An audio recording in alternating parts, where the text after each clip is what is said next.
just like to kill. I wanted to kill. What's one less person on the face of the earth anyways? I don't feel guilt. I feel sorry for those who feel guilt. Ted Bundy, one of the United States' most famous serial killers, stated on some of his most recent crimes.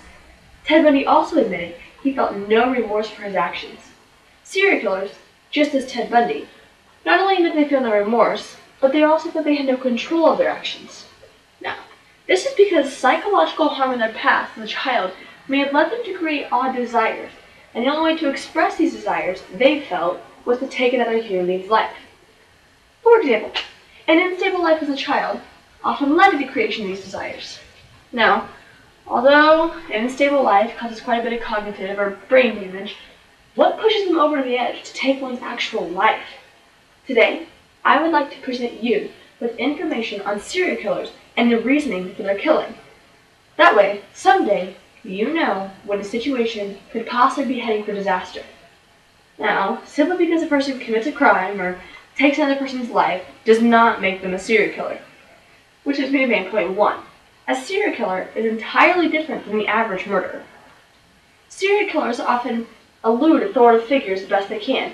That is, they avoid police and other law enforcement to stay out of trouble. This is because if they get in trouble, obviously they're going to be put to severe punishment for their actions.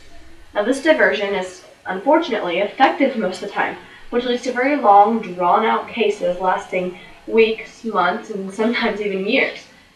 Continuously going for long periods of time uncaught leads to an increase in the amount of murders, which obviously leads to an increase in the fear across people that are being victimized.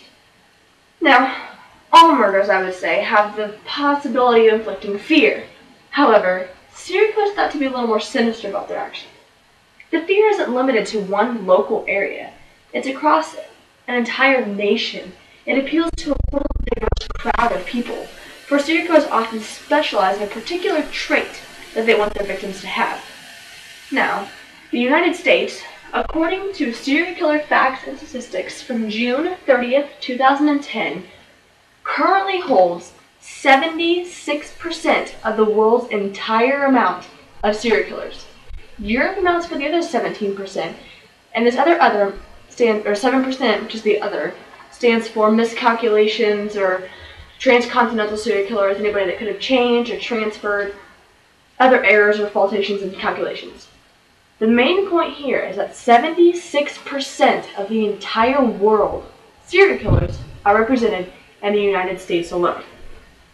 Now, those people that are victimized from the United States alone, 76%, are unfortunately not just killed. They're sexually abused before they're killed, most of the time. This is because, as the serial killers continue on and they choose their people, they want to individualize each attack. They want to make it feel like an attack and not just an end on someone else's life. They pick desired traits. If I was Ted Bundy, I would pick only women. I want to signify women alone. And unfortunately, this is usually the path that serial killers take. Now, basically, this is pretty much the simple traits of a serial killer. There are a lot more complex studies that are going on currently. However, in a basic formation, these are the basic classifications of a serial killer. Now that it's understood what classifies a serial killer as a serial killer, I would like to address what causes them to kill. Which leads me to main point 2. Psychological harm from their past is what causes these serial killers to behave in such ordained ways. According to Deviant Crimes, which is an online website's passage, exploring serial murder from a social learning perspective, last updated on January 3rd, 2011, the social learn theory says that serial killers behave in these ways because in the past they have received awards or acceptance of behavior similar. Supporting this theory is that most serial killers exhibit some sort of torture towards animals as a child, which in response gives them pleasure, kind of a high, a buzz, the same similar to as alcohol or drugs give other lost teenagers. And now, more scientists, more researchers also feel that military involvement is connected with serial killers. This is because in the military, one is trained to take others' lives, which desensitizes that person from the emotions that usually come along with taking another person's life. which makes it a lot easier in the normal society to kill another person when you're trained to do so at your job. Now, another directions, which is typically the case in the United States, the man or woman becomes a serial killer in response to harsh punishments or grudges held against their parents or guardians as a child. Unfortunately, an increase in child abuse, which is highly effective in the United States, leads to an increase in the behaviors of a serial killer. Now, this also supports the statement that increased psychological harm in one's childhood is what causes these people to become serial killers in the future. All of this is proven through famous serial cases in the United States, which uses main point 3.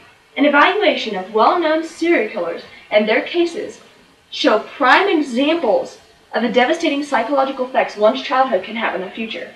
For example, Jeffrey Dahmer, found guilty for the murders of 17 people, admitting to having tortured animals as a child. He also admitted to using the same techniques on people as he did on the animals back when he was young, such as using acid to remove one's flesh. Now, as he grew older and his sexual desires increased, he created a new plot, which was to create human zombies so that he had some escape and way to express his sexual needs. Similarly, Dennis Rader, otherwise known as the famous BTK killer, was very average and normal on the outside. He was raised by a U.S. Marine father, a very strict life, in a Christian home. However, a biography entitled Dennis Rader, BTK Killer, a biography, claims that on the inside, he had strong fantasies of bondage and control over other subjects. He also admitted that he also tortured animals as a child, which gave him pleasure. Just as Jeffrey did, and as he grew older, he had an increase in sexual needs. And as this became, his fantasies of bondage and torture and control in general became directed more towards women. And lastly, Edmund Kemper III acted in response to the behaviors his parents and his grandparents exhibited toward him as a child. His first victims of his crimes were his grandparents. He lashed out in anger against them in the way they had treated him as a child. And as his reign continued, he began individualizing women alone, and this was in representation of his mother. She had often punished him as severely as locking him in a basement for multiple weeks at a time, and this caused him to have a very strong and sturdy grudge against her. And as he grew older, these grudges took over, and he had the ability to lash out against her. However, instead of lashing out against her, he chose women that represented her, which goes back to main point 1, with the desired traits and then individualizing each suspect as their own. Now, let's go back and reevaluate what we've learned. A serial killer is defined in different terms other than one who just murders multiple people.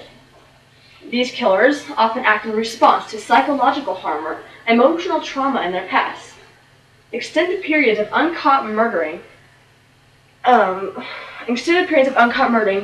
and causes particular cases to become extremely well known in the United States, which causes for the 76% of the whole world's total of serial killers to be in the United States.